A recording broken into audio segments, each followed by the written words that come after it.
जो कृषि विधेयक बिल पास हुए हैं उसे लेकर आप क्या कहना चाहेंगे? मैं ये कहना चाहता हूँ जो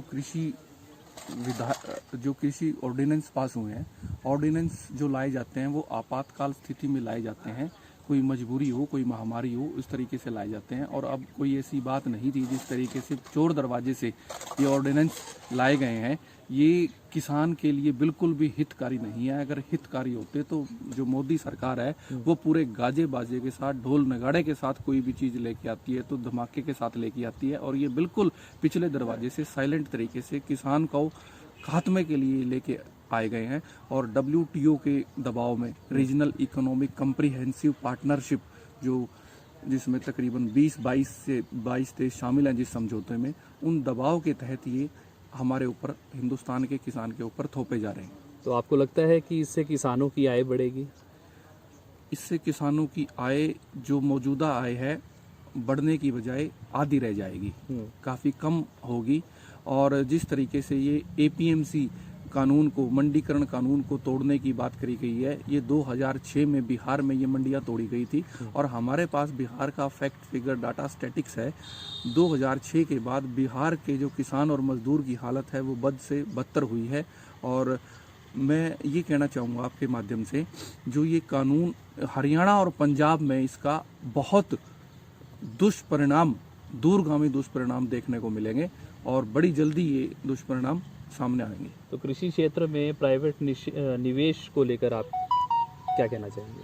कृषि क्षेत्र में प्राइवेट निवेश का कोई, मुझे नहीं लगता कोई लाभ है, क्योंकि कॉन्ट्रैक्ट फार्मिंग या जिस तरीके से ये तीसरा अध्यादेश है, ये हमारे साथ सरकार की दूरदर्शिता की कमी है। क्योंकि जो ये कॉन्ट्रैक्ट फार्मिंग है ये विदेशों में है, अमेरिका, ऑस्ट्रेलिया और कनाडा की तर्ज पर है।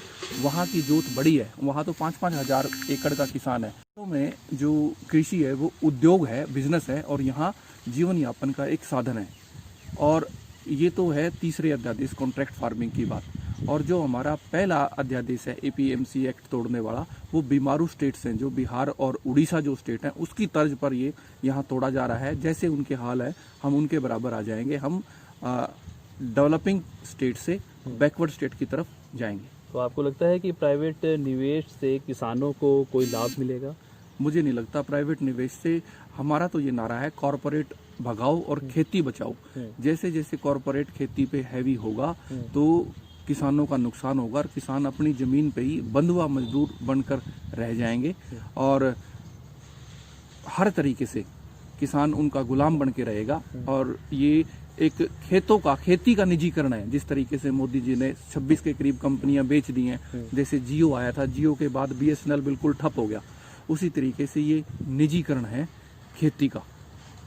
तो कृषि बल APMC मंडियों पर किस प्रकार असर करेंगे? APMC जो है वो एक काला कानून है, और जिससे मंडियां खत्म हो जाएंगी। मंडियों के अंदर फसल खरीद पे टैक्स लगेगा, जबकि बाहर जो फसल खरीद है उस पे टैक्स नहीं लगेगा। तो जब मंडियों में टैक्स लगेगा तो लोग मंडियों में फसल क्यों लेकर आएंगे? मंडियां तो जो हरियाणा प्रदेश के कई मुख्यमंत्री चौधरी भजनलाल, बंसीलाल, ओम प्रकाश चौटाला जी ने हजारों करोड़ रुपया मंडियों पे लगाया है। ये सारा का सारा मंडियों का जो ढांचा है ये खत्म हो जाएगा, और मंडियों में जो आड़तियों की दुकानें हैं वो कबूतर खाने बन जाएंगे। और बिहार में इसका 2006 में जो तोड़ा था उसका दुष्परिणाम आप देख सकते हो। तो जिस तरीके से बिहार में हालात बद से बदतर हुई हैं, यहाँ हरियाणा पंजाब के किसान की भी हालात बद से बदतर हो जाएंगी। और जिस तरीके से अब हरियाणा पंजाब का किसान सफ़ेद कुर्ता पजामा डालकर चलता है, वो नंगे बदन उसको चलने पर मजबूर कर देगा ये APMC। तो आप हमें ये भी बताएं कि APMC मंडियों में जो दिखते हैं, उसे लेकर जो है सरकारी मंडियों की दिक्कतों को दूर क्या कर सकते हैं? हमारी तो यही डिमांड है। जब मंडियों में बहुत सारी इन्वेस्टमेंट पिछले 1966 से यहाँ हो रही है, तो सरकार से हमारी मांग है, बजाय कि मंडियों को तोड़ने के, मंडियों में सुविधाएं प्राप्त करी जाए। पर जो नया जो ये पहला अध्यादेश है, ऑर्डिनेंस है, इसमें APMC एक्ट कानून को तोड़ने की बात कही गई है, जो किसान के गले की फांस बनेगा।